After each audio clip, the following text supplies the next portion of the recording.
bienvenidos a este nuevo ciclo del capítulo español del Club de Roma y especialmente de dos de sus grupos territoriales, el Grupo Balear y el Grupo Valenciano.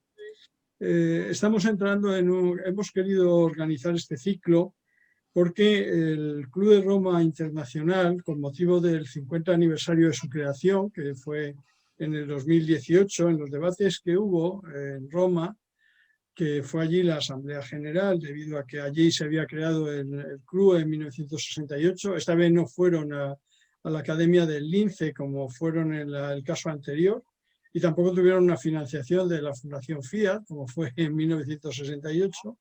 Pero sí se volvió a plantear el club, cuál es la misión del club en estos momentos, en un momento de grandes encrucijadas y de grandes incertidumbres.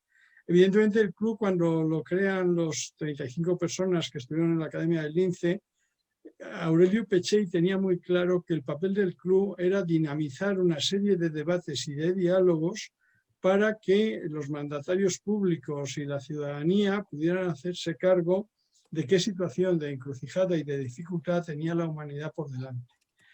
Se marcaron como meta el contribuir al desarrollo humano, a mejorar, decían, el predicamento de la humanidad y a convencernos a todos de que el futuro está en nuestras manos y es nuestra responsabilidad pensar hacia adelante.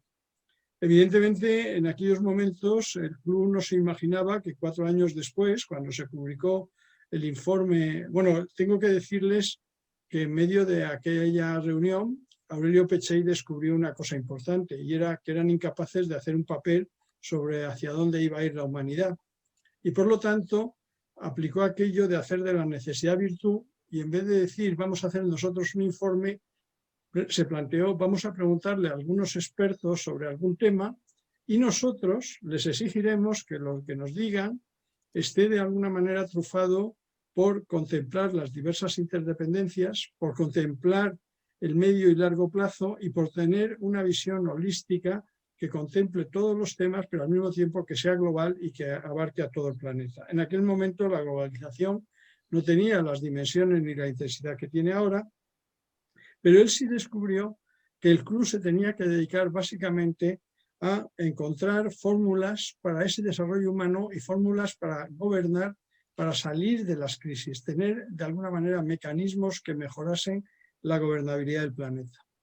Ahora, a los 50 años, se dieron cuenta que evidentemente la emergencia climática ha cumplido desgraciadamente todas las previsiones que se hicieron en el informe más conocido del club, los límites al crecimiento de 1972, pero también que hay una transición digital que nos está llevando a nuevos modelos de producir, nuevos modelos de convivir, nuevos modelos de comunicarnos. En realidad se está creando una nueva civilización diferente de las civilizaciones que hemos conocido más recientemente y especialmente de la civilización industrial y postindustrial más cercanas.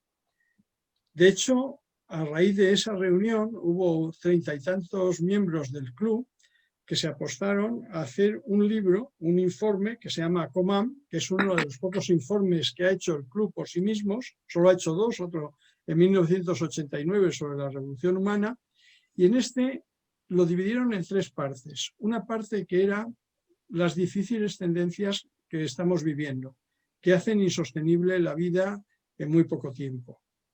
Que tenemos la emergencia climática, que es quizá la más relevante y a la que Bill Gates ha dedicado recientemente un libro, pero se plantearon también que ya hay algunos ejemplos y algunas soluciones que pueden ser plausibles y a lo mejor generalizables. Pero entre medias metieron un capítulo que se titula La necesidad de una nueva ilustración.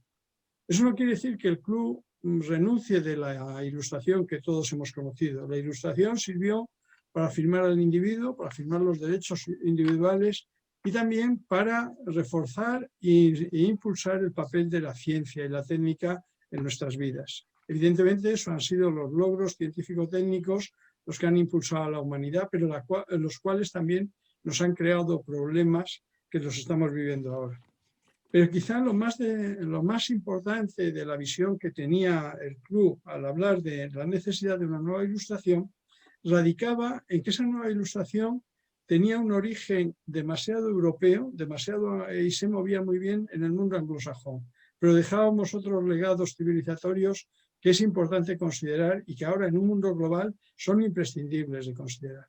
Y el segundo tema era que había que trascender ese individualismo que recientemente incluso Michael Sanden, en un libro que seguramente ustedes conocen, que es el libro de La tiranía del mérito, plantea que a veces el éxito personal se olvida del desarrollo de los bienes comunes, de aquellas cosas que en la pandemia se han demostrado como esenciales y a las cuales todos tendremos que prestarle atención y que tendremos que encontrar soluciones para cómo hacemos una vida mucho más solidaria y una cohesión social que nos haga ver que la sostenibilidad no solo es una sostenibilidad medioambiental, no solo tenemos que preocuparnos por tener un mundo ecológicamente perdurable, sino también un mundo que socialmente sea solidario y que al mismo tiempo nuestra economía nos permita acopiar los bienes y recursos que nos permitan el desarrollo de todas las personas. Yo aquí ya me callo, yo esto se lo conté un día a José María Fuster. José María Fuster yo lo asocio con temas mucho más técnicos. Yo creo que somos compañeros de estudios de hace muchos años, cuando éramos muy jóvenes, ¿verdad, José María? Sí. Pero la sorpresa fue que José María me llamó unas semanas después diciendo, oye, yo estaba hablando con un amigo mío, que es el profesor Villacañas, y yo creo que este tema podíamos abordarlo. A mí me hace mucha ilusión este ciclo porque les puedo decir que el propio Club de Roma no sabe muy bien cómo embridar este pequeño tigre de cómo hacer una nueva ilustración. Están empezando a salir libros, hay tratadistas que están acercándose al tema, pero a mí me hace mucha ilusión que después de 6 o 7 sesiones que tendremos, a lo mejor creamos un seminario permanente sobre cómo construimos esa nueva ilustración, que el Club de Roma lo ha mencionado, pero que yo creo que están tan inalvis como estoy yo, que tomé apuntes de las conversaciones que tuve la suerte de asistir entre don José María y don José Luis. Hoy además, como se ha incorporado la profesora Nuria Sánchez, pues aprenderé también de ella. Así que estoy dispuesto a callarme ya, a sacar papel y lápiz y a tomar apuntes como cuando iba a mi escuela hace casi 50 años. Muchísimas gracias por venir a los 3 ponentes, muchísimas gracias a todos los asistentes y les deseo que aprendamos todos juntos y que contribuyamos a un debate que esta sociedad necesita sobre cómo embridar su futuro. Muchas gracias. Muchas gracias, José Manuel. Y muchas gracias al Club de Roma por esta oportunidad de desarrollar el concepto de la necesidad de ir hacia una nueva ilustración. El primer ponente, que es muy conocido, es José Luis Villacañas, que es el director del Departamento de Filosofía y Sociedad de la Universidad Complutense. Hay que señalar que hay 2 departamentos en la Facultad de Filosofía, por tanto, digamos que toda la parte social, política, corresponde a José Luis. José Luis es autor de muchos libros, es muy prolífico, pero él se define como un viejo kantiano. Y en ese sentido, claramente, Kant es un referente permanente en el diálogo para una nueva ilustración. Kant, que muchas veces se dice que está superado, hay que volver a él y volver a él permanentemente, porque el desarrollo conceptual que hizo, no solo en su crítica de la razón pura, sino en todas sus críticas y en la metafísica de las costumbres, está lleno de joyas que permiten volver a reflexionar. Además de ser autor de muchos libros, hay un libro en especial que para él es el más querido, que es Freud lee el Quijote. Dice que le llevó 12 años. Recomiendo su lectura. Adelante, José Luis, que nos va a presentar el hilo conductor de las 7 sesiones que corresponden a este ciclo, llamado Hacia una nueva ilustración. Muchísimas gracias, José María. Yo también quiero comenzar, como es natural, agradeciendo al Club de Roma la oportunidad de explorar conjuntamente este tema, iniciar una conversación sobre este problema y, por supuesto, a José Miguel Morán y a ti mismo, ¿no? por poner todos los medios para que efectivamente se pueda llevar adelante este ciclo que intenta configurar una nueva ilustración a la altura de nuestro tiempo, ¿no? Ahora, yo creo que el déficit más sentido de nuestra época reside en la extraordinaria capacidad de regresión que han presentado nuestras sociedades, ¿no?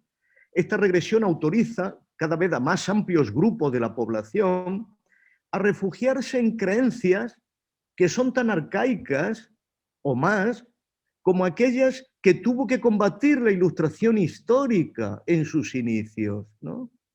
Pero lo más sorprendente de esta situación es que, de la situación actual, es que estas regresiones a formas de creencias completamente irracionales se realizan en nombre de la libertad y se realizan dirigidos por nuevos sacerdotes, ¿no?, que no dejan de invocarla.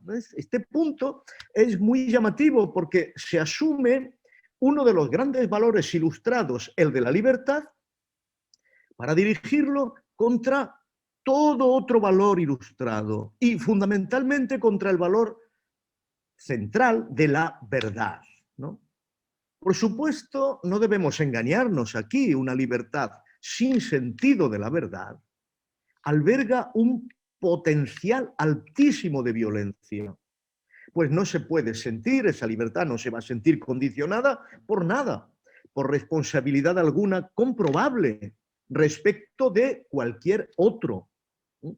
En realidad, este fenómeno de una libertad incondicionada reproduce en buena medida los fideísmos, es aquella dimensión de fe absoluta propia de una época oscura como fue la Edad Media, que estaban todos basados en creo porque es absurdo.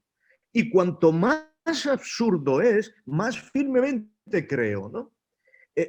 Y esto es peculiar de nuestra época, porque los grandes totalitarismos del siglo XX se basaban en idealizaciones de la ciencia, la biología, por ejemplo, o en intensificaciones de las grandes divisas de los tiempos modernos, ¿no? El progreso, el dominio de la naturaleza, la producción de riqueza, el Estado como soberano, la igualdad. Ahora, sin embargo, estamos asistiendo a una actitud creciente que se basa en la afirmación soberana de la subjetividad singular, elevada a absoluta, y que se autoriza exactamente cualquier cosa con tal de afirmar sus propias creencias. Estas creencias se consideran buenas por el sencillo hecho de ser propias, no porque estén examinadas, contrastadas, evidenciadas, sino porque son las mías.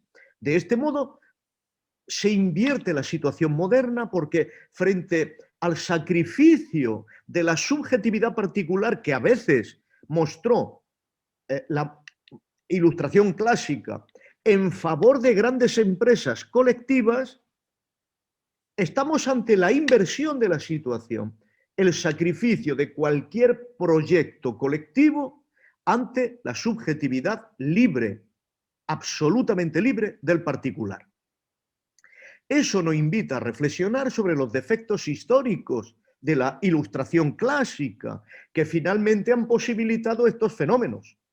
Primero, que sus propias divisas hayan sido utilizadas por algunos movimientos totalitarios, intensificándolas y extremándolas. Y segundo, que en la actualidad sus propias aspiraciones de generar una verdad, una justicia, un sentido común, sean consideradas como atentados a la libertad. Y yo creo que debemos exponer algunas tesis que me parecen bastante indicativas de los defectos centrales de aquella Ilustración, que van a más o menos a servir de hilo conductor a la reflexión que vamos a llevar en estas jornadas, ¿no? La primera es que la Ilustración clásica ofreció una teoría fuerte de la verdad como universalidad, y esta noción fuerte de razón desplegó un programa de alcance mundial que no solo impulsó el conocimiento de la naturaleza, sino también pretendió conocer las dimensiones normativas de la acción. De esta manera, la ciencia fue el modelo de dominio de la naturaleza y de la forma de entender la realidad en su generalidad. La inteligencia así fue la guía universal del proyecto ilustrado. Frente a este sometimiento de la totalidad de los aspectos de la vida a la universalidad que tiene su matriz en la ciencia, la nueva Ilustración quizá podría proponer más bien un minimalismo científico. Este minimalismo científico podría ser definido como una condicionalidad negativa. Ninguna decisión que contradiga lo que positivamente sabemos y que está bien asentado por la ciencia, pero ninguna aspiración a dirigir la totalidad de la existencia humana por la ciencia. Eso ni es posible ni es deseable. 2. La Ilustración clásica fue una filosofía de historia proyectiva. Preparaba la totalidad del tiempo futuro con la voluntad de controlar la evolución de la humanidad. Pero en realidad, esa proyección, vinculada a valores universales de la ciencia y de la técnica, contaba con la voluntad de alcanzar una sociedad universal homogénea. Se suponía que la dimensión técnica acabaría generando una sociedad civil mundial capaz de fundar regímenes democráticos por doquier, como forma política, normativa, universal de esa sociedad homogénea. Hoy sabemos que esa proyección no era correcta. Un minimalismo normativo implica, sobre todo, acabar con ese universalismo como proyección de la filosofía de la historia ilustrada. En este sentido, frente al proyectismo universal, la experiencia. Cada gran cultura, cada forma de la humanidad debe vivir de enriquecer sus propias experiencias evolutivas, no de someterse a un proyecto universal. Debe hacer pie en esas propias experiencias y desde ellas definir el sentido de la dignidad de los humanos según su propia manera.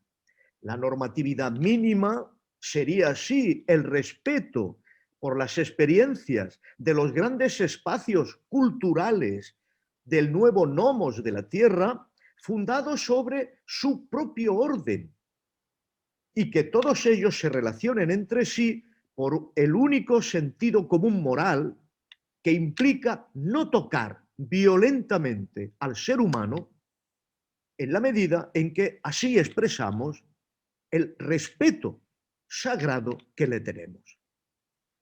3. La Ilustración clásica tenía una estructura de teodicea.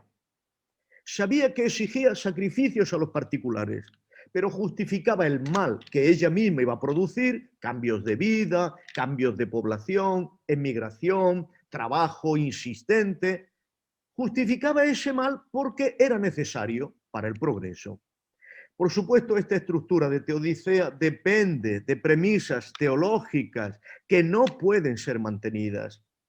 Pero eso afectó al mismo programa ilustrado, impuso una forma revolucionaria que no excluía elementos de violencia en la medida en que los fines de la misma eran los grandes ideales ilustrados de la libertad, la igualdad, la solidaridad. Hoy no podemos aceptar una libertad que se imponga coaccionada, una igualdad que no asuma legítimas diferencias, ni una solidaridad impuesta por una moralidad única. Hoy no podemos obligar a ser libre a nadie, ni a ser moralmente solidario. El mal no se puede idealizar como parte de un relato de salvación. Lo sagrado, los cuerpos y los psiquismos sufrientes deberían ser intocables y su violación no puede ser justificada. Tenemos que recomponer, por lo tanto, estos ideales de tal forma que broten de los mundos de la vida comunitaria, que estén sostenidos por los sentimientos de afecto, de cercanía, de piedad,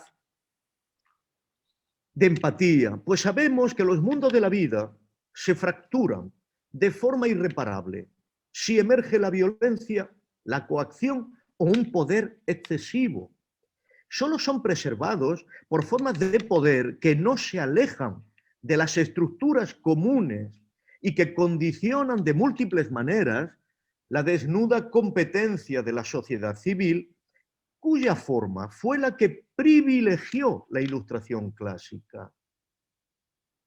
En cuarto punto, la filosofía ilustrada clásica ofrecía una meta de naturaleza utópica, que liberaría al ser humano de los obstáculos internos y externos en su camino hacia el señorío y la omnipotencia sobre la naturaleza y sobre sí mismo. Hoy, tras la experiencia de los regímenes que han buscado la omnipotencia, debemos despedirnos de esos ideales. Ni somos omnipotentes frente a la naturaleza, ni somos omnipotentes respecto a nosotros mismos. La experiencia de estas premisas clásicas nos ha enseñado que no respetar ciertos límites lleva consigo catástrofes irreparables. Frente a la omnipotencia, como aspiración de poderes concentrados, universales, es preferible reconocer la división de poderes que debe regir una institucionalidad ilustrada. No solo se trata de la división clásica de poderes que organizó Montesquieu o Kant y que son erosionados en todos los procesos que tienden a la condensación. Se trata de recordar la pluralidad de poderes según las instancias comunitarias en las que vive el ser humano, la ciudad, con su vida cotidiana, la región, con sus poderosos vínculos históricos, la comunidad estatal, por supuesto, pero también el gran espacio cultural y económico, unido por los fuertes vínculos de una sociedad continua supraestatal. A ellos se deben añadir los espacios de poder que genera en cada sociedad las plurales esferas de acción, con su independencia, con sus lógicas propias, frente a condensación y concentración, pluralidad. Todos estos poderes deben ser analizados en su potencialidad colaborativa, cooperativa, federal, y en lugar de su cooperación sigue siendo un espacio de darse razones públicas, donde la Ilustración clásica es y debe ser todavía vigente el espacio deliberativo público sobre el que se vuelcan con sus condicionantes la ciencia, el arte, la economía, la literatura, el periodismo, la religión, la moral. Pero una sociedad que pluraliza el sentido del poder requiere este aspecto unificador de un espacio público abierto, creativo, dinámico. Pero sobre todo se trata de entender que la meta no es una condensación de poder, sino el mantenimiento de la pluralidad como condición de flexibilidad, de articulación, de existencia de recursos abiertos, diferentes, disponibles. 5. La Ilustración clásica propuso que esta búsqueda utópica, que liberaría al ser humano de los obstáculos en el camino de su omnipotencia, debería realizarse a lo largo de un camino que presentase los rasgos de intensificación creciente, de aceleración temporal. Esto es, los hallazgos y los éxitos debían reinvertirse en escalada para acelerar la meta final. Era como si el tiempo de sacrificio que debían hacer los seres humanos, el tiempo de deber, tuviera que llegar a una meta acercándose al máximo para gozar del tiempo de poder, de tal modo que el paraíso fuera atraído con fuerza creciente al presente. Hoy sabemos que esa intensificación solo impuso una explotación creciente de la naturaleza externa al ser humano, pero también una autoexplotación de las energías humanas como tales. Como consecuencia, se perdió toda escala controlable en los resultados del proceso. Contaminación, desarraigo, cambio climático, aceleración de movimientos de poblaciones, desertificación, pero también, no hay que olvidarlo, desasosiego, precariedad psíquica, procesos que reclaman ingentes programas de consumo de recursos naturales y de recursos psíquicos. Necesitamos despedirnos de los procesos de intensificación, de aceleración, de escalada fuera de control. Y ello solo puede hacerse si abandonamos la utopía de omnipotencia, como dijimos en el punto anterior. Pero también si abandonamos la relación con la realidad externa e interna de dominio. Esto significa encontrar un sentido de realidad que no tenga contenido práctico únicamente, que no estimule a la acción dominadora del ser humano, que no se vea solo como un obstáculo a nuestra limitación. Se trata de mantener una relación estética con la realidad, un concepto de realidad que implique contemplación, gozo estético de ella y conservación capaz de compensar nuestro activismo.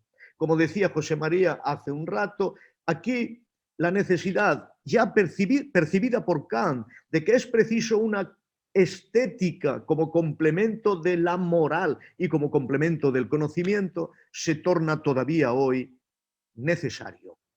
Esto conlleva un cambio que tiene su centro en una actitud filosófica hacia la realidad como fuente de una ética y una estética de respeto por lo real. Sin duda, ese es el camino hacia una persona no narcisista. Voy acabando. Todo lo anterior tiene que ver con la implementación técnica, que en realidad es el único soporte identificable de nuestro propio poder como seres humanos. Ella es la fuente más evidente de esa capacidad que tiene el ser humano de imponerse a la naturaleza. Pero también ha sido la fuente más evidente de concentración, de aceleración y de intensificación. La actitud ética de respeto por lo real debe reclamar una justificación para la intervención técnica y no darla por evidente a priori desde la desnuda voluntad de poder que siempre es la mejor solución. Esto no será posible, ante todo, si no alojamos la técnica en una placenta que la enraíce en un tipo humano que disponga de un arte de vivir. Por eso, cuando vemos la técnica última en manos de un niño de 2 años, nos resulta algo extraño, porque ese ser humano no tiene todavía la placenta del arte de vivir que permite alojar a la técnica dentro de una estructura existencial. Pero lo más decisivo del arte de vivir, de este arte de vivir, como a veces nos recuerda María Zambrano, es un ritmo vital. Ya hemos hablado de aceleraciones, pero el ritmo consiste en un conjunto de momentos temporalmente diferenciados de lentitud y de animación, y que sean repetibles, y que siempre sean conscientes de que deben limitar recíprocamente un proceso unilateral de escalada. Necesitamos un tipo humano ilustrado, capaz de ofrecer a cada singular un arte de vivir en el que intervenga el estilo propio, singular, y que en la realización de ese arte de vivir y de ese estilo propio adquiera sentido cada uno de la dignidad y de su propio valor, en la medida en que forjar ese ritmo está en sus manos. Y eso es lo que veremos a lo largo de estas conferencias. En suma, y ya como conclusión, necesitamos pasar de una ilustración proyectiva, orientada al futuro, promisoria y prometeica, a una ilustración temporalmente compleja, por supuesto, capaz de orientarse hacia el futuro, pero capaz de orientarse hacia el futuro por la combinación permanente de pasado y futuro, de experiencia y de expectativa, de diagnosis y de prognosis. Esta sería una ilustración epimeteica, consciente de sus propias dificultades, pero también de su propia necesidad. Una ilustración autoconsciente de sus límites, que se desprende de una idea de sí misma como proceso absoluto para así hacerse fuerte contra todo candidato de creencia absoluta, incluida aquí la crítica absoluta a la que a veces es sometida la ilustración por una negatividad completa procedente del romanticismo. Sin embargo, ni siquiera la ilustración epimeteica que proponemos considera la crítica absoluta como enemiga. invocar lo absolutamente otro, ya sea bajo la forma del acontecimiento, del ser, de la naturaleza intocada. Puede recordarnos las ideas de un horizonte de posibilidades inéditas que abran nuestras formulaciones históricas conocidas.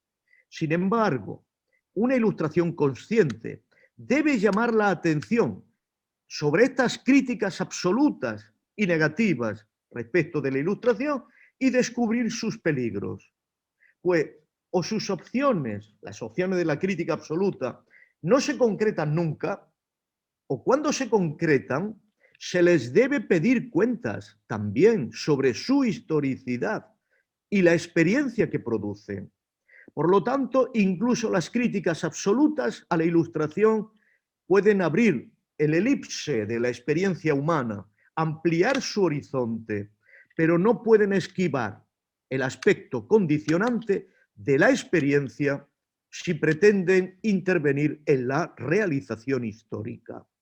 Romper con esta experiencia que ya ha hecho la ilustración, ignorarla con un argumento de rechazo de todo lo que la historia ha forjado, de todo lo que la ilustración histórica nos ha ofrecido, con los refinamientos que permite críticamente tenerlo en cuenta, romper con eso y con ese pasado sería así el paso más rápido hacia la barbarie. De todo esto esperamos hablar en las sesiones que tendremos. Así que los invito a continuar presentes en este ciclo y les doy las gracias muy sinceramente por su atención. Muchas gracias, José Luis, por esta excelente introducción al ciclo que hemos planteado. Ahora doy entrada a Nuria Sánchez Madrid, que es profesora titular del Departamento de Filosofía y Sociedad de la Complutense de Madrid y también una kantiana, coordina la Red Iberoamericana Kant, Ética, Política y Sociedad y el Grupo de Investigación Interdisciplinar Normatividad, Emociones, Discurso y Sociedad. Nuria nos va a hablar un poquito más de las dificultades de la ilustración desde el propio pensamiento ilustrado. Nuria, adelante. Pues muchas gracias, José María. Buenas tardes a todos, a todas. Muchas gracias al capítulo español del Club de Roma por esta invitación y a José Luis también por haber pensado en mí, ¿no? como ponente en el mismo. Voy a intentar ajustarme mucho al tiempo y bueno, intervenir pues, unos 15 minutos para callarme en la frontera de los 45-50 minutos, ¿no? Antes de las 7 para que haya un breve margen al menos, ¿no? para una discusión, una hora de discusión. Realmente el panorama más programático que presentaba el profesor José Luis Villacañas es apasionante y realmente muy apetecible, ¿no? Poder dedicar el esfuerzo teórico, conceptual, a regenerar vínculos que nos permitan recuperar los mejores contenidos de la ilustración y sobre todo poder llevar a cumplimiento ese deseo de la ilustración que Michel Foucault supo ver muy bien, reconocer muy bien, que es realmente alcanzar una conversación fructífera con la época. Pensar de manera honesta, franca, sin tapujos, cuáles son los problemas vertebradores de la sociedad, del momento, de la sociedad a la que pertenecen los propios pensadores, ¿no? Yo voy a intentar profundizar un poco, enfatizar esa dimensión plural que acoge la misma ilustración. Muchas veces cuando nos referimos al movimiento, al fenómeno o al acontecimiento mismo, ¿no? que implica la ilustración, partimos de modelos muy preestablecidos, de modelos un tanto clásicos, muy winkelmannianos casi, ¿no? Nos referimos a la ilustración francesa, a la ilustración alemana, por supuesto Kant es pues seguramente una clave, ¿no? para pensar la ilustración, pero la ilustración precisamente se realiza a varios ritmos y en varias culturas, ¿no? Y cuando nos referimos a la ilustración es tan importante reconocer su mapa conceptual como indagar y ser coherentes con las coordenadas geográficas y culturales a las que nos lleva, ¿no? Tenemos que hablar de Kant, pero también tenemos que hablar de Diderot, también tenemos que hablar de pensadores, por tanto, que critican el colonialismo, que critican el racismo. Kant seguramente no nos deja muy satisfechos al respecto con su propia obra, pero podemos ponerlo en conversación muy directa, muy inmediata con pensadores de su tiempo, anteriores, pero en torno siempre a ese emblemático siglo XVIII que digamos, se han ocupado de reflexionar con frecuencia, con más radicalidad que el propio Kant, ¿no? Acerca de cuestiones como estas. Queriendo moverme en digamos, ese aspecto que pluraliza, que amplía la visión que tenemos de la Ilustración, voy a intentar detenerme muy esquemáticamente, de manera necesaria, en autores que creo que nos ayudan a tejer, digamos, esa visión más experiencial, más ligada a experiencias concretas, también a tragedias y a, digamos, insidias que genera la propia sociedad, que produce la propia sociedad para los pensadores y que nos obliga de manera muy directa, de manera muy intensa, a reflejarlas y a considerarlas para entender su pensamiento. Me voy a referir de manera, como digo, muy esquemática a un planteamiento y un enfoque que seguramente es el kantiano, el más, digamos, recortadamente kantiano, de no solamente la Ilustración como proceso, sino sobre todo, porque creo que bueno, es una cuestión que tenemos que abordar en las preguntas que se hace este ciclo. ¿Qué tiene que decir la Ilustración con respecto a la sociedad? ¿Y qué imágenes de la sociedad produce la Ilustración? Me gustaría detenerme muy brevemente en la posición al respecto de Kant, comentar también algo acerca de un pensador que no deja de ser uno de los grandes discípulos de Kant, como es Moses Mendelssohn, y por tanto abrir la mirada a una Ilustración que no es solamente la kantiana, sino también la lessiniana y por supuesto la de la Haskalah, la de la Ilustración judía, ¿no? Y finalmente también conectar el nombre de Kant, de Mendelssohn, a una figura como es Cassirer, una figura, me refería antes a la tragicidad, una figura muy marcada, digamos, por la necesidad de contestar con la ayuda de la Ilustración, con la ayuda conceptual de la Ilustración a la barbarie del totalitarismo, ¿no? Seguramente Cassirer nos sigue dando alguna pista, alguna guía, con la debida crítica que le dirigiremos, pero alguna pista interesante para responder también a esas producciones de consenso social, de consenso ideológico, al que creo que se refería antes José Luis Villacañas, que en fin, no pueden satisfacernos y que nos parecen amenazantes, ¿no? Cierto discurso acerca de la libertad, cierta construcción de la libertad, ¿no? Que no puede ser ni muchísimo menos ilustrada o inspirarse en la Ilustración. En el caso de Kant, creo que puede llamar la atención de los lectores y sobre todo de los lectores contemporáneos, encontrarse con una serie de referentes, de claves hermenéuticas para pensar qué es eso de la sociedad, que nos hablan de insociable, sociabilidad, que nos hablan de elementos factores, digamos, tan oximóricos como este, que nos hablan de ciudadanía activa como digamos, el objetivo, el horizonte práctico fundamental del ideal republicano, conseguir una igualdad, una libertad, una independencia civil, lo más parecida, lo más equiparable para todos, para toda la población, pero sin embargo al mismo tiempo defender una separación, una escisión que le da la razón a la sociedad por encima del Estado de Derecho, del Estado republicano, entre ciudadanos pasivos, ciudadanos activos.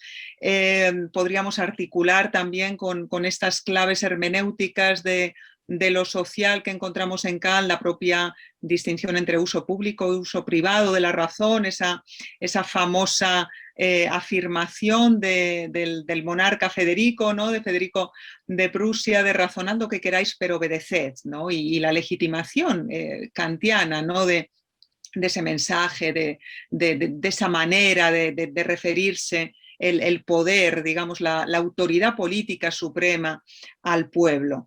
En la ilustración, digamos, en el discurso ilustrado, en el tipo de acontecimiento que Kant identifica con la ilustración, estos operadores que acabo de nombrar, insociable, sociabilidad, ciudadanía pasiva, ciudadanía activa, uso público, uso privado de la razón, digamos que encuentran una suerte de vehículo armonizador de las contradicciones, vehículo que rebaja, digamos, las fricciones, que rebaja la intensidad de la inconsistencia de la mano de un poderosísimo discurso acerca de cómo se debe generar consenso civil. Un discurso muy influido por todo el discurso de la sympathy, por toda la argumentación acerca de la sympathy de Adam Smith, muy influido por la ilustración escocesa, sin la cual seguramente la ilustración alemana quedaría reducida a digamos, un germen con respecto a aquello que representa realmente. Una simpatía que Kant acoge, que Kant asume como, digamos, una estructura de posibilidad que las sociedades ilustradas en camino hacia la ilustración tienen que saber abrir al conjunto de la ciudadanía, ¿no? Los ciudadanos tienen que ser educados en, digamos, la viabilidad, la posibilidad de participar de la manera más universal, pero también más íntima, del sentimiento y de las maneras de pensar de los demás. Este es un viejo ideal ilustrado, es un ideal kantiano, pero sin embargo es un ideal, y lo quiero traer aquí a colación porque seguramente dará lugar a discusiones interesantes, en el que, digamos, lo social no se explica con ayuda de la experiencia que mencionaba el profesor Villacaña, sino que lo social de algún modo se configura de una manera muy idealizada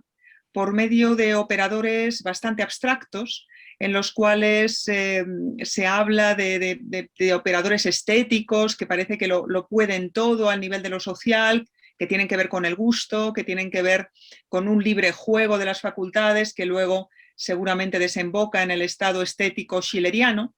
Es decir, la sociedad, la idea de lo social en Kant está muy cerca del gusto, está muy cerca de una norma del gusto, de la búsqueda de un ideal de la belleza y de una conversación infinita que nos remite a lo bello, pero sin embargo no parece estar pertrechada de algo que una nueva ilustración le puede ofrecer, y le puede ofrecer de la mano de todos aquellos colegas, ¿no? que trabajan más en la línea de desplegar una epistemología política en condiciones. Estoy pensando en colegas como Fernando Broncano, como José Luis Moreno Pestaña, que de una manera, digamos, no enteramente coincidente, han reconocido esa importancia de contarle a la sociedad, de transmitirle a la sociedad la dependencia, la interdependencia en el fondo en la que están siempre los expertos y los ignorantes, ¿no? Es una vieja cuestión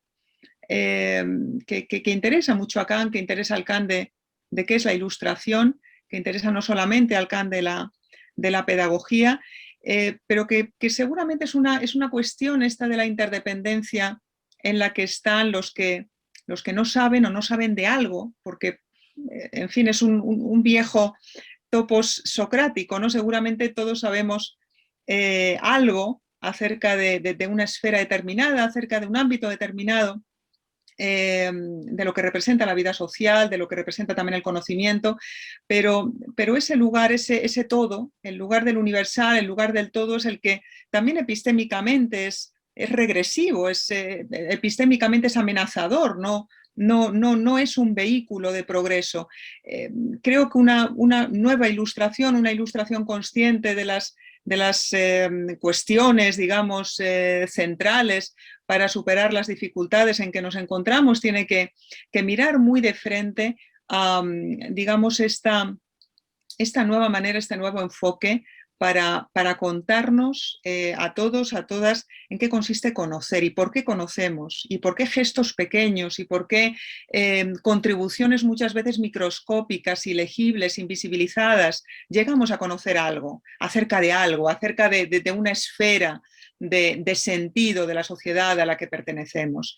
La ilustración tiene que ver con eso, tiene que ver con articular, digamos, armonizar, pero en una concordia discors, digamos, esa posición de alternancia en la que los expertos nos convertimos en ignorantes tantas veces y los ignorantes se pueden convertir en expertos. ¿No? Creo que aquí las tareas de la epistemología política resultan muy interesantes, densas para digamos, esa tarea de reconstrucción de la ilustración.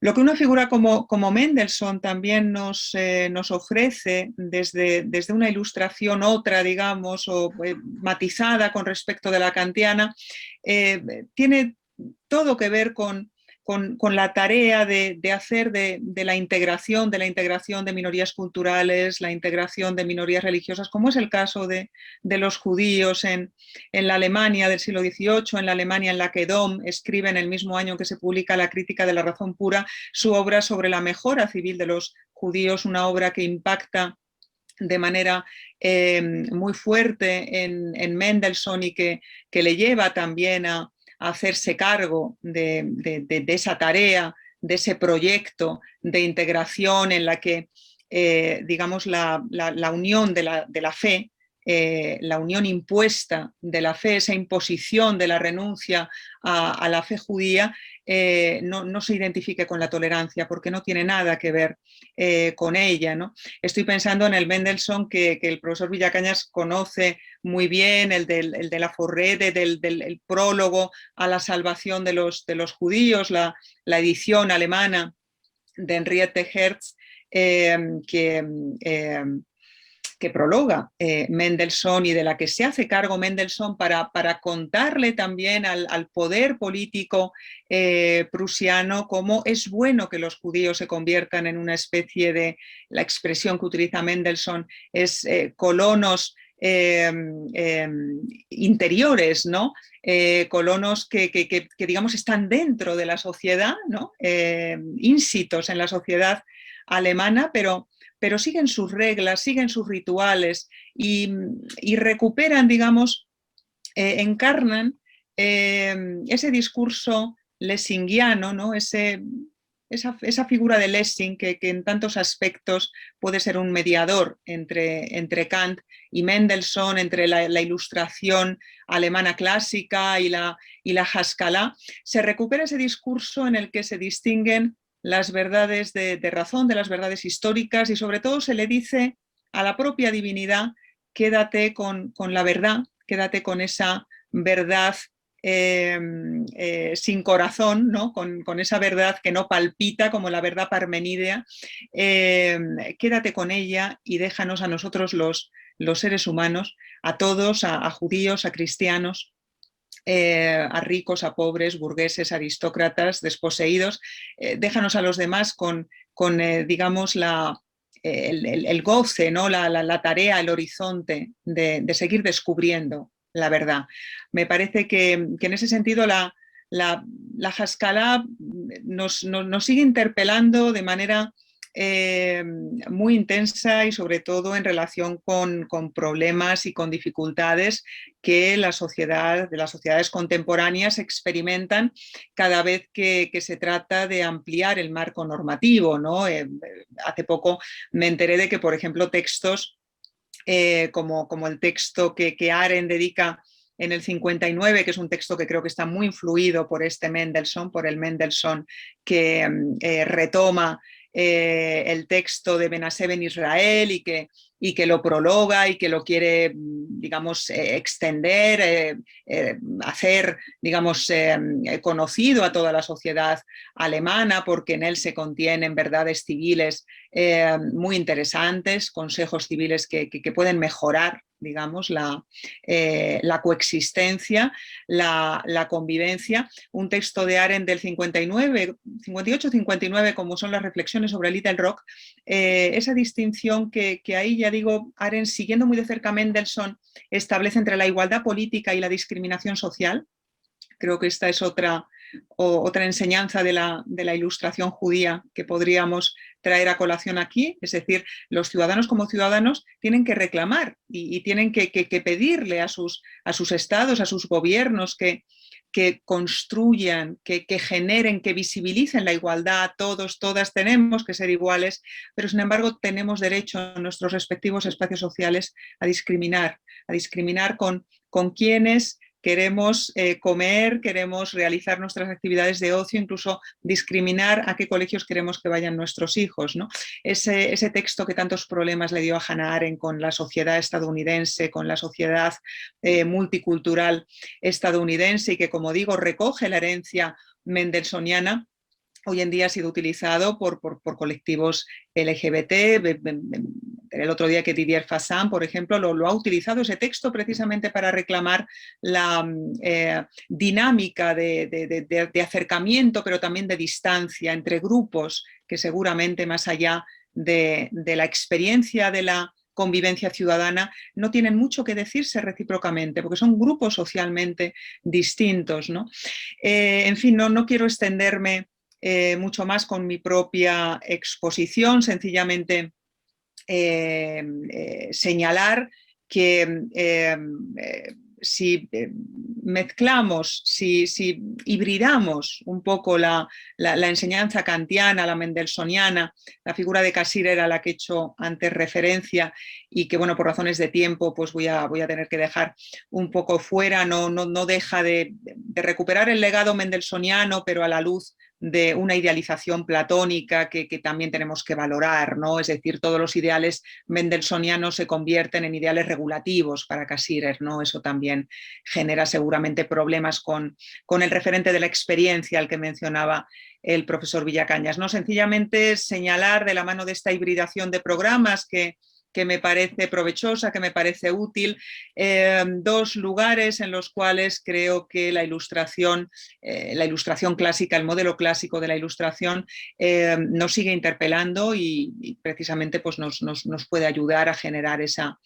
nueva ilustración, el plano de la antropología, el plano de las formas de vida, el descubrimiento de que cuando hablamos de sociedad estamos hablando de grupos de experiencias múltiples, de percepciones múltiples, de sensibilidades que también son diversas, que tienen que llegar a entenderse, pero seguramente llegar a entenderse a la luz no de ese ideal de verdad autotransparente, sino manteniendo, digamos, ese juego operativo funcional entre lo que Arendt califica como igualdad, discriminación. Nos acercamos en muchos momentos de la vida social y, por supuesto, política, pero también necesitamos ganar espacios para la propia oscuridad, para la oscuridad ante el otro, ante los otros, y eso forma parte también del aprendizaje ilustrado. No es transparencia, es espacio público lo que busca la ilustración, ¿no? Y en ese sentido, en fin, creo que muchos mecanismos también relacionados con las redes sociales y con el tipo de opinión pública o de opinión a secas que las redes sociales producen, creo que es lo más antiilustrado, ¿no? que podamos pensar, precisamente por ese afán de transparencia, de reconocimiento de todos los secretos de cualquier sujeto, ¿no? La ilustración busca ayudar a construir espacio público y creo, como decía, que tanto Kant como Mendelssohn nos pueden ayudar a encontrar nuevos elementos que regeneren ese tejido, ¿no? Pero claro, espacio público no es transparencia. Y en segundo lugar, creo que la ilustración también está detrás de todos los esfuerzos de una sociedad para descubrir aquellas apariencias trascendentales, ¿no? Por decirlo en un guiño a Kant, que hemos naturalizado, esas apariencias, esas ilusiones que pueden llegar desde la dialéctica trascendental de la primera crítica hasta el fetichismo de la mercancía marxiano, ¿no? Es decir, hay algo en la búsqueda de fetichismos más o menos relacionados, conectados con los mecanismos de producción capitalista, pero también con los mecanismos de producción de actividad política, ¿no? El fetichismo como un engaño que hemos encarnado, del que ya no estamos prácticamente en condiciones de liberarnos. Creo que hacer de eso problema es una pregunta ilustrada también, ¿no? Y debería darnos que pensar y seguramente nos permitiría establecer vínculos fructíferos entre un autor como Kant, pero también autores del romanticismo inicial, del primer romanticismo como Schlegel, la famosa ironía, ¿no?, de Schlegel, esa capacidad para relativizar las normas sociales, y finalmente pues a la propia óptica marxiana, ¿no? ¿Por qué no? Es decir, el ilustrado siempre busca, digamos, desmantelar un fetiche que daña, que produce violencia ética y social en el espacio al que pertenece y en el que vive. En fin, esta era la propuesta, ¿no?, interpretativa, el panorama muy esquemático, como decía, que quería presentar, y bueno, pues quedo a disposición de los organizadores para generar debate, responder a las preguntas que puedan surgir, ¿no? Muchas gracias, Nuria. Tenemos 5 preguntas en estos momentos que voy a hacer rápidamente. La primera va dirigida a José Luis Villacañas. La pregunta Juan Jacobo Ibarra y dice: ¿cómo es posible un proyecto neo-ilustrado que enfatice en las singularidades y la pluralidad, evitando el subjetivismo individualista y el fideísmo que se advierten en la contemporaneidad? Fundamentalmente rompiendo con la idea de que somos ya, que estamos ya perfectamente constituidos. Romper con la idea de que aquello que constituye una ocurrencia mental, un suceso nuestro, por sí mismo tiene valor. Y reconocer que en el fondo nosotros, como seres humanos, tenemos valor en la medida en que somos reconocidos, no en modo alguno en la medida en que nos autorreconocemos. Debemos estar en condiciones de suponer y de interiorizar la idea de que nosotros somos posiblemente los menos capaces de diluir nuestra propia opacidad, que somos los menos capaces de autoconocernos, que lo más difícil es conocerse uno a sí mismo, y que solo en la medida en que los demás nos reconocen, estamos en condiciones de saber algo de nosotros. Yo recuerdo muchas veces la opinión de Machado, ¿no? Hay algunas cosas que no puedes aprenderlas solo. Hay muchas cosas de ti que no puedes aprenderlas solo. Tienes que aprenderlas en tu trato con los demás y en el reconocimiento que los demás te puedan brindar. Y por lo tanto, de esta manera te acostumbrarás a no conceder, a no bendecir cualquier cosa que sea una dimensión interna tuya, sin acreditarla en una dimensión estrictamente conversacional con los demás. Muy bien. La segunda pregunta, también para José Luis Villacañas, dice así: coincidiendo con su crítica a los diversos maximalismos ilustrados y a las características humanitarias que propone, le pregunto por la legitimación de los minimalismos sugeridos, que podrían calificarse de débiles, si una racionalidad fuerte y comprensiva con algún carácter antropológico universal no encuentra una legitimidad democrática general y una justificación racional suficiente de una ética civil común para la satisfacción de la dignidad humana. Yo creo que una de las aspiraciones propias de la Ilustración clásica fue, en último extremo, apoyar todas sus pretensiones normativas sobre una descripción suficientemente fundada de la realidad del ser humano. Creo que la Ilustración, abandonando formas de pensamiento más especulativo, sí que refirió su estructura normativa a una antropología. Lo hizo, en cierto modo, Kant, nos lo ha recordado posteriormente Foucault. Ahora bien, tenemos que saber identificar la estructura formal de qué significa ser humano de los contenidos concretos materiales con los que la estructura llena de contradicciones, intensa del ser humano, se realiza. Yo creo que cualquier normatividad que pretenda generar una ética civil tiene que estar en condiciones que todos los seres humanos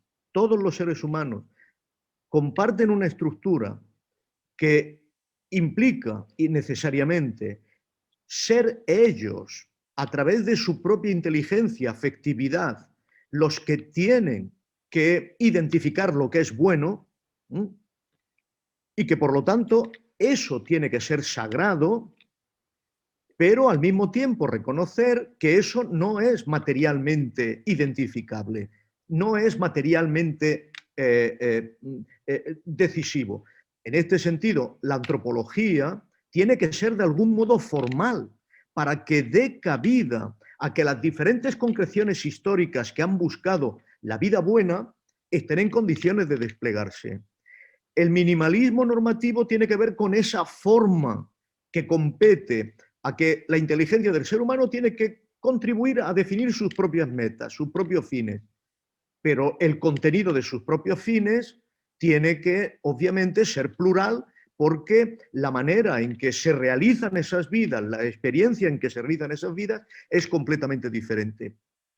Por eso yo creo que el valor de la Ilustración, de la forma, del formalismo moral, sigue siendo una manera de expresar ese minimalismo normativo. Muchas gracias. Antonio Martinón pregunta, y puede contestarlo la doctora Nuria Sánchez, si puede decir algo sobre la Ilustración española. Sí, bueno, en fin, naturalmente cuando yo mencionaba la apertura geográfica, es necesario acercarse a la Ilustración ensanchando esa mirada que muchas veces centramos excesivamente en contextos como el francés, el escocés, el alemán, ¿no? Creo que son los contextos dominantes. En el caso de la Ilustración española, naturalmente nos encontramos con una ilustración tardía y seguramente quizá, bueno, aquí yo tengo también mi percepción, ¿no? Habrá otras, pero creo que hay algo muy unido, muy conectado con la esencia, por así decir, de la mirada ilustrada, que en España, en la cultura española, en la cultura hispánica, y creo que esto lo he estudiado muy bien, muy a fondo, el profesor Villacañas, haya resistencias importantes. En España nos encontramos con autores como el padre Feijóo, pero nos encontramos con una poderosa mirada inquisitorial que impide que las mejores virtudes de esa búsqueda de la verdad ilustrada a la que me refería se abran paso. No me voy a referir a un autor ilustrado, pero sí a un autor promisario de lo que pudo ser una protoilustración española, Juan Luis Vives, al que el profesor Villacañas acaba de dedicar una excelente biografía intelectual. No es un camino el de Vives, no es un humanismo el de Vives que llegue a inspirar, que llegue a enraizar en una cultura como la nuestra y a generar las necesarias reformas sociales, civiles. Creo que eso nos debe dar que pensar, ¿no? La ilustración en España es una ilustración que, por decirlo también con Goytisolo, digamos, emerge más en el terreno de la disidencia que de la hegemonía cultural. Y la ilustración que se recibe en España también es una ilustración que digamos, de manera muy consciente es la de otros. Es la ilustración alemana, es la ilustración francesa o la escocesa.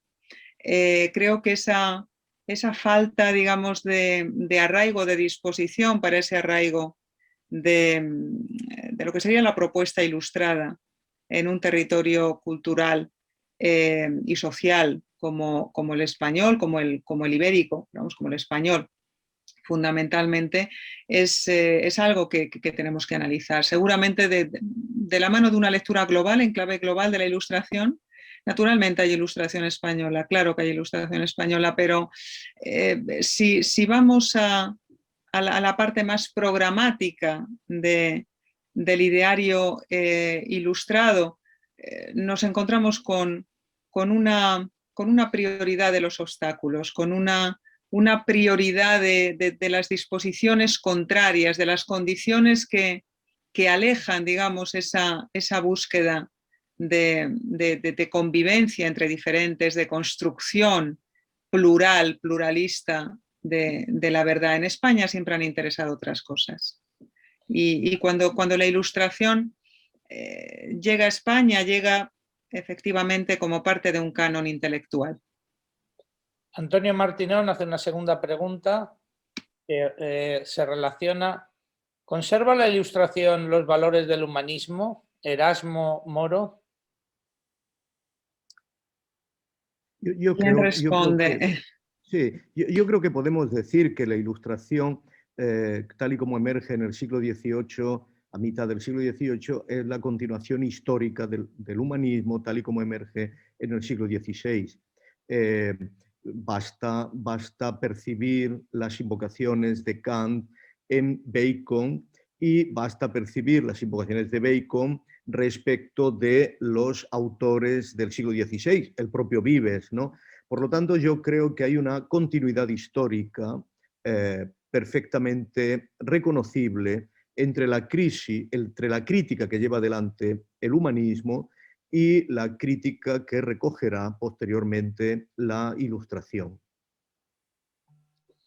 Gracias. Sofía Bajo de la Fuente pregunta: ¿cómo se ha llegado a la situación actual donde se argumenta y usan grandes palabras como libertad o democracia para llevar a cabo la manipulación y el abuso más descarado? ¿Cómo es posible que se haya normalizado el mantra como aceptable e inevitable? Yo, si me permiten, Nuria, creo que esto está íntimamente relacionado con algo en lo que es verdad. La Ilustración ha mostrado sus límites y ha preparado, en cierto modo, no diré que su fracaso, pero sí la limitación de su éxito, que consiste fundamentalmente en culpabilizar a los no ilustrados, ¿no? Esto se ve muy bien en Kant, cuando Kant establece que el que no se ha ilustrado, en el fondo no lo es porque es perezoso, porque es comodón, porque prefiere mantener su propio estado de confort, ¿no? Dejándose llevar como un niño, como un menor de edad, ¿no? Bueno, evidentemente, si tú culpabilizas a seres que gozan de una libertad constitutiva y de un grado de inteligencia, sea el que sea, que por lo tanto se ven con derecho de usar una cosa y la otra, solamente puedes producir una reacción, que es, efectivamente, que el censurado de esa manera, como cobarde, como culpable, se autoafirme. Y se autoafirme en la conducta que tú le estás caracterizando como culpable, menor de edad y perezosa. Y esto, desde mi punto de vista, ha llevado a que muchísimas personas se consideren maltratadas por la superioridad de la Ilustración y que reaccionen intensificando su posición contrailustrada. Y yo creo que este es un mal argumento de la Ilustración. Es una Ilustración no considerada. Es una Ilustración bastante, podemos decir que desconsiderada, coactiva, moralizante. Y tenemos que acabar con eso, porque no es eficaz. Lo que la Ilustración tiene que mostrar es o lo que los ilustrados tienen que mostrar es, en cierto modo, que están en condiciones de vivir de otra manera. Porque nadie desprecia una propuesta de felicidad. Nadie desprecia una propuesta de forma de vida cuando esa forma de vida muestra que efectivamente está dotada de mejores ritmos, está dotada de más complejidad, de más pluralidad, está en condiciones de apreciar mejor los bienes plurales de los que tiene el ser humano a su alcance, etc. En lugar de culpabilizar, la comunicación moral tiene que ser indirecta, tiene que ser mostrar que efectivamente merece la pena el vivir ilustrado. Y creo que esto no siempre, la ilustración se ha dotado de la retórica necesaria para mostrar que efectivamente merece la pena el vivir ilustrado. ¿Por qué? Porque es más rico, porque es más plural, porque es más abierto, porque conoce más realidad, porque permite más goce. Y esto no porque el que no lo haga sea culpable, sino sencillamente porque no lo ha probado. ¿Puedo comentar algo? Casi como, bueno, en fin, complemento a las palabras de José Luis Villacañas, que comparto plenamente. Creo que una de las dimensiones más vulnerables, ¿no?, quizá de la ilustración como proyecto intelectual y como proyecto intelectual que busca proyectarse socialmente, encarnarse socialmente, es, digamos, esa pervivencia de un cierto esquema que distingue entre sabios y necios, que se combina además con una cierta incapacidad para reconocer un pathos, un eje sentimental que está siempre en juego cuando hablamos de política, que es el resentimiento, ¿no? Que es no tanto el apego, la tendencia que unos y otros tenemos a buscar al vecino y convivir con él, sino más bien lo contrario, ¿no? La tendencia a no soportarnos recíprocamente. La política también trata de eso. La ilustración a veces está muy centrada, y eso también explica el surgimiento, la emergencia de figuras como Schiller, en la simpatía que mencionábamos, ¿no? En el libre juego de las facultades y de las sensibilidades, en el hallazgo de la armonía, pero sabemos, la experiencia nos dice que la política es también convertir en experiencia de la interdependencia, de la correlación en la que estamos siempre, relatos de impotencia personal, relatos, fracasos de cada sujeto, de cada individuo, y ser capaces de revertir esos relatos, ¿no?, de cargarlos de emociones positivas en un sentido casi spinoziano, pues es una destreza necesaria de quien hace política, porque hacer consenso es fácil. Hemos visto a lo largo de la historia que los más ineptos son capaces de sintonizar con ese sentimiento de malestar, de malestar mal gestionado, de resentimiento, de odio al otro. El peor de todos nosotros, de nuestras sociedades, puede empatizar, puede sintonizar con esos sentimientos. Ahora bien, convertir esos sentimientos en base de una acción colectiva que respete el mundo común, eso ya es más difícil, y eso ya sí requiere, me parece, una regeneración creíble, sostenible, de eso que llamamos proyecto ilustrado. Francisco Javier Fernán pregunta a la profesora Nuria Sánchez: siguiendo la matriz judía ilustrada que tanto comparto, ¿cómo valoraría para esta nueva ilustración las propuestas sumatorias de Arendt desde la condición humana, de Levinas desde la alteridad y de Hans Jonas desde el principio de responsabilidad hacia la naturaleza? Sí, bueno, son propuestas muy emparentadas, ¿no? Por supuesto, también dispares, pero creo que se puede encontrar en todas ellas una línea de vertebración, que es la atención a lo común, la atención a la pluralidad y la prioridad epistémica de lo que compartimos por encima de cualquier visión individualista, egoísta, Creo que en esas posiciones de Arendt, de Jonas, de Levinas, podemos encontrar una resonancia, la resonancia de una constelación ilustrada, por supuesto. La ilustración intenta educar al sujeto en el sentido que comentábamos antes, en el sentido de que el sujeto haga una enmienda, digamos, a sus propias neurosis, a sus propias apariencias más egoístas y narcisistas. La ilustración, la teoría de la educación que atraviesa la ilustración busca eso, ¿no? Por supuesto con excesos también rusonianos, ¿no?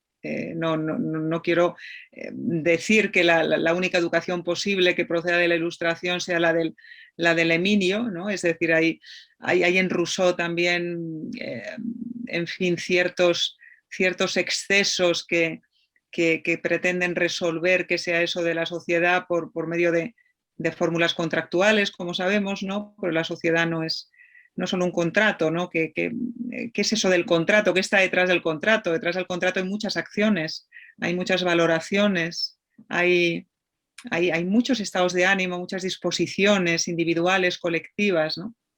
Creo que los autores mencionados recogen, y seguramente también como representantes de un pensamiento judío, heredero del mendelssohniano, heredero también de esos consejos, digamos, que a la Haskalah le puede proporcionar la obra de Lessing, en la medida en que bueno, hay esa vertebración judía, pues creo que el hilo conductor, el punto en común, es esa prioridad epistémica que se le concede al otro, que se les concede a los otros, y por tanto a lo que tenemos en común, ¿no? Son pensadores de lo común, en cualquier caso.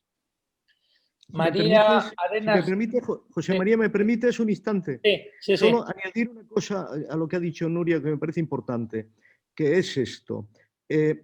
Todos los tres pensadores que se han citado tienen, a mi modo de ver, algo en común que es muy importante, que es que cifran las actitudes básicas del ser humano en el cuidado del mundo y que hacen de eso la clave de una ética que efectivamente es lo más interesante de esa ética judía, ¿no? El cuidado del mundo. Ahora, el cuidado del mundo a veces no se hace tan fácilmente desde una lógica proyectiva.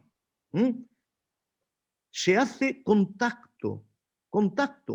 Y el tacto, en mi humilde opinión, es un elemento del estilo ilustrado. Debe ser elemento del estilo ilustrado. Por eso propongo una ilustración considerada, una ilustración con tacto. Porque de otro modo culpabilizas efectivamente a los demás, generas resentimiento en los demás y generas un bloqueo de comunicación.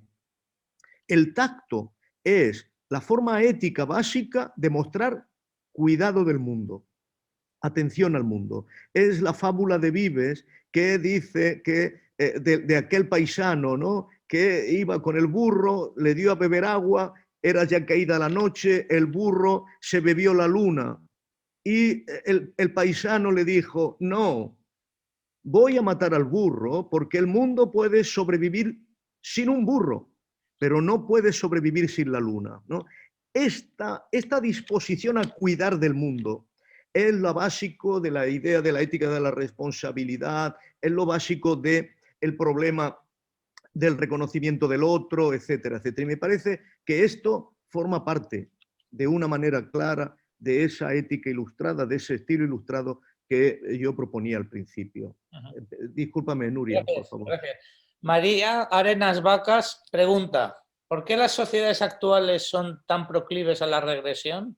¿Qué se puede hacer desde el punto de vista ilustrado para evitar esos estados de barbarie? Nuria, no sé, a mí se me ocurre decir que efectivamente Como quieras, José Luis. lo que hay que hacer es no considerar, además, culpable a quien padece esas regresiones. La regresión es el síntoma de una incapacidad real de manejar estados de ánimo, sentimientos, conocimientos y percepciones. Y al que la padece, no se le puede encima decir que es culpable de padecerla. Porque, como digo una vez más, eso no genera en él más que autoafirmación. Es completamente necesario mantener, sea cual sea el grado de racionalidad, que por muy primitivo que nos parezca, es completamente necesario mantener el imperativo de respeto.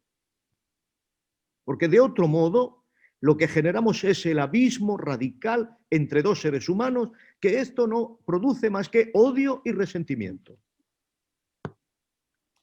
Muchas gracias. Sofía Bajo de la Fuente matiza que una pregunta que antes he hecho yo mal, y es ¿cómo es posible que se haya normalizado la mentira como algo aceptable e inevitable? Creo, Nuria, que esta te toca a ti. ¿Quién responde? Sí. Bueno, sí, la normalización de la mentira, vivir en la posverdad, ¿no? En las fake news, en las bullshits.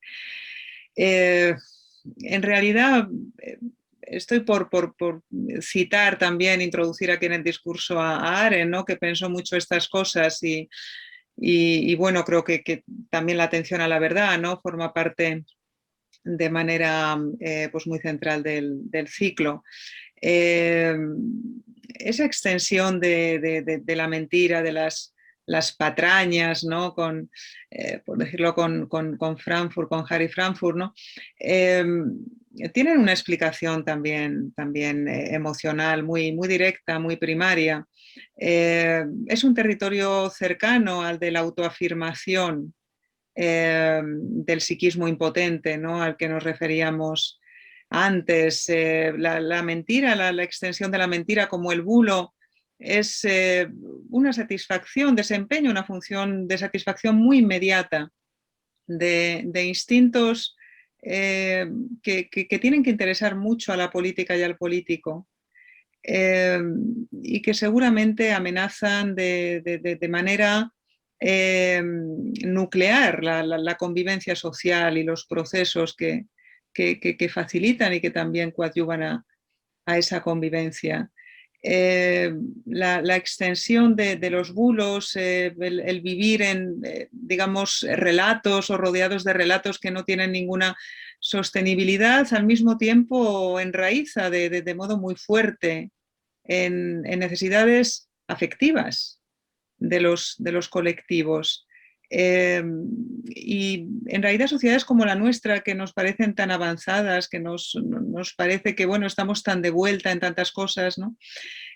Al mismo tiempo somos muy vulnerables también a relatos que vuelven a recuperar la imagen de la legibilidad absoluta, una imagen como muy Blumenbergiana, ¿no? Como, en fin, una metáfora en realidad bastante explosiva, pero que nuestras sociedades también buscan, un relato que lo explique todo, un posicionamiento que nos permita reorientarnos de una vez, que no nos obligue a estar explorando punto por punto, esfera por esfera, o pecio de esfera por pecio en esfera, qué es lo que pasa, qué es lo que ha ocurrido.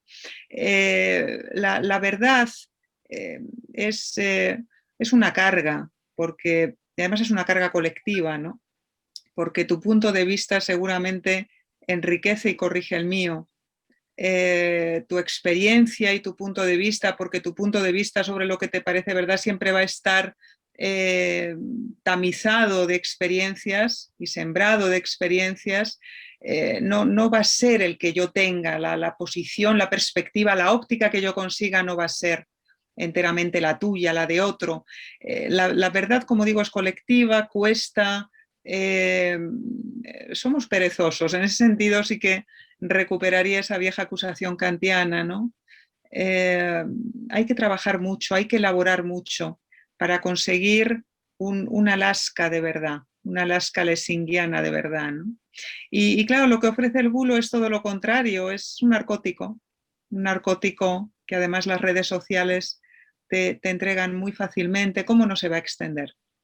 ¿Cómo no cómo no va a propiciarse ese medio ambiente epistémico, ¿no? Si realmente la ambigüedad de los dispositivos de comunicación social actual es, digamos, lo que está promoviendo, lo que está habilitando, ¿no? Santiago del Brío hace una pregunta que se la voy a hacer a José Manuel Morán, que es ¿cómo conseguir que estas reflexiones lleguen a todos, que todos participan y lo enriquezcan, que se sientan parte? Muchas gracias, Santiago, y muchas gracias, José María. El capítulo y el propio Club de Roma han ido organizando sus debates siempre de una manera discreta. Nunca han pretendido sacarlos a la luz y difundirlos, ni difundirlos masivamente por las redes sociales. Entre otras cosas, porque algunas de las complejidades que tiene el ser humano y las sociedades actuales impiden que incluso aunque dijéramos estas cosas, no entráramos en múltiples polémicas. Sin embargo, el club pretende, y el propio capítulo incluso tiene una frase de uno de sus mandatarios que es una frase que te frena mucho, porque dice que el ruido no hace bien y el bien no hace ruido. Y entonces con esa frase a veces es una continua discusión que se plantea dentro del capítulo: ¿por qué no difundimos más las cosas? ¿Por qué no entramos más en polémicas? Pero es muy difícil entrar en polémicas porque estamos viviendo llenos de incertidumbre, y de alguna manera la profesora Sánchez recordaba ahora que una manera de saltar sobre esas incertidumbres es acogernos a veces a bulos y a relatos que no tienen nada que ver con la realidad, pero que nadie los ataca.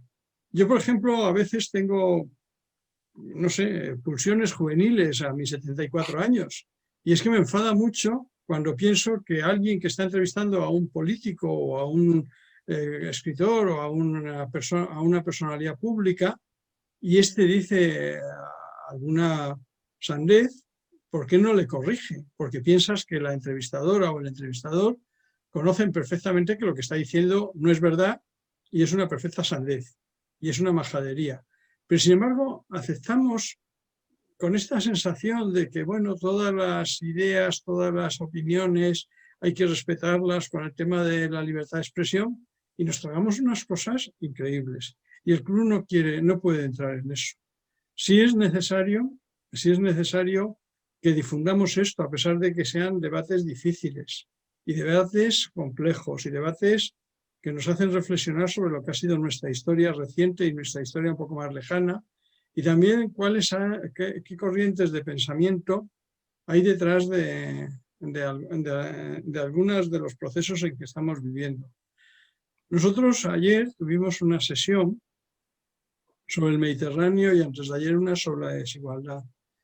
Y en las dos coincidíamos en que el capítulo y el club están preocupados por el desarrollo humano y por cómo conseguir que la sociedad empiece a entender que no podemos seguir por las vías que estábamos hasta ahora.